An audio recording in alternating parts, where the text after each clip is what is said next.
इस tutorial video में हम हार्डवेयर कॉन्फ़िगरेशन के बारे में जानेंगे, यानी कि हम डिफ़ॉल्ट प्रिंटर सेटिंग्स को सेट कर सकते हैं ताकि हर बार जब भी हम कोई रिपोर्ट या डॉक्यूमेंट प्रिंट करें तो हमें प्रिंटर सेटिंग्स बार बार बताने की जरूरत न पड़े। हार्डवेयर कॉन्फ़िगरेशन मुख्य रूप से प्रिंटर सेटिंग्स से संबंधित होता है जो इनवॉइस और रिपोर्ट्स को प्रिंट करने के लिए आवश्यक होता है। इस ऑप्शन की मदद से आप डिफ़ॉल्ट प्रिंटर सेटिंग्स को पहले से ही स्पेसिफाई कर सकते हैं। हार्डवेयर कॉन्फ़िगरेशन सेट करने के लिए आपको administration configuration hardware configuration option को सेलेक्ट करना होगा। यहाँ पे आप अपनी प्रिंटर सेटिंग्स बता सकते हैं। सबसे पहला ऑप्शन है डिफ़ॉल्ट प्रिंटर ड्राइवर। इसमें आप अपना प्रिंटर ड्राइवर चुन सकते हैं। कंट्रोल पैनल में जो डिफ़ॉल्ट प्रिंटर सेट है वही यहाँ पर डिस्प्ले होगा। यदि आवश्यक हो तो आप इसे बदल सकते हैं। उदाहरण के लिए डिफ़ॉल्ट प्रिंटर को हम यही रहने देते हैं। पेज लेंथ इंचेस इसे 0 पर छोड़ सकते हैं यदि आप डिफ़ॉल्ट प्रिंटर सेटिंग्स को लेना चाहते हैं। अन्यथा जिस पेपर पर आप प्रिंट कर रहे हैं उसकी लंबाई इंच में स्पेसिफाई कर सकते हैं। जब आप किसी डॉक्यूमेंट या रिपोर्ट को प्रिंट करते हैं तो यह जरूरी होता है कि एक पेज पर कितनी लाइनें प्रिंट होनी चाहिए। लाइन्स पर पेज, नॉर्मल, लाइन्स पर पेज, लैंडस्केप के जरिए इसे मैनेज किया जा सकता है। अगर प्रिंट पोर्ट्रेट मोड में है तो लाइन्स पर पेज, नॉर्मल में वो संख्या दर्ज करें जितनी लाइनें आप एक पेज पर प्रिंट करना चाहते हैं। डिफ़ॉल्ट पोर्ट्रेट मोड में 65 लाइन्स पर सेट होता है। अगर प्रिंट लैंडस्केप मोड में है तो लाइन्स पर पेज, लैंडस्केप में वो संख्या दर्ज करें जितनी लाइनें आप एक पेज पर प्रिंट करना चाहते हैं। डिफ़ॉल्ट लैंडस्केप मोड में 60 लाइन्स पर सेट होता है। अगर पेज पर कंटेंट सही से फिट नहीं हो रहा है तो लाइन्स पर पेज की संख्या घटाकर या बढ़ाकर एडजस्ट कर सकते हैं ताकि आउटपुट सही दिखे। अब बात करते हैं प्रिंटिंग स्टाइल की। डॉस या विंडोज।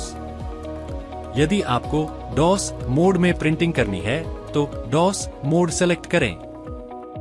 डॉस मोड चुनने के बाद डॉस एम्यूलेशन सेट करनी होगी जहां आप अपना प्रिंटर ड्राइवर सेलेक्ट कर सकते हैं। यदि लिस्ट में आपका प्रिंटर ड्राइवर नहीं दिख रहा है तो सबसे नजदीकी प्रिंटर ड्राइवर चुन सकते हैं। उदाहरण के लिए यदि आप विप्रो डॉट मैट्रिक्स प्रिंटर का उपयोग कर रहे हैं और वह लिस्ट में नहीं है तो प्रिंटर ड्राइवर एप्सन विकल्प चुन सकते हैं।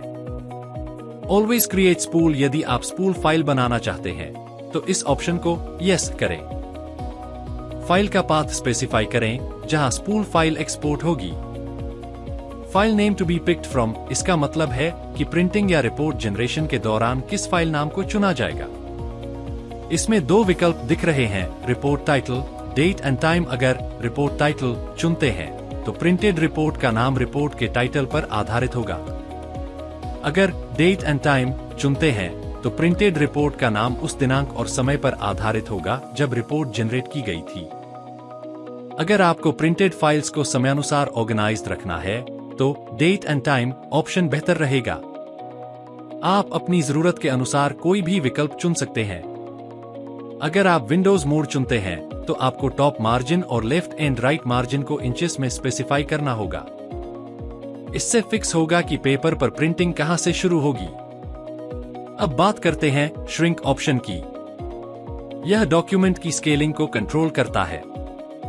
यदि आप इसे 100% पर सेट करते हैं तो प्रिंट का साइज बिल्कुल वैसा ही रहेगा जैसा कि डॉक्यूमेंट में दिखता है।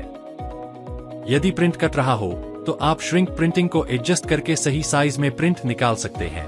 हमेशा श्रिंक प्रिंटिंग का प्रतिशत 90 से 100% के बीच रखें ताकि प्रिंट स्पष्ट और सही साइज में आए। अब सेव बटन प्रेस करेंगे ताकि हार्डवेयर कॉन्फ़िगरेशन सेव हो जाए।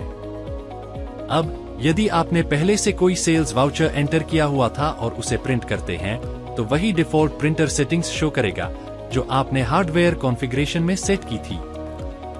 इससे बार बार सेटिंग्स बदलने की जरूरत नहीं पड़ेगी।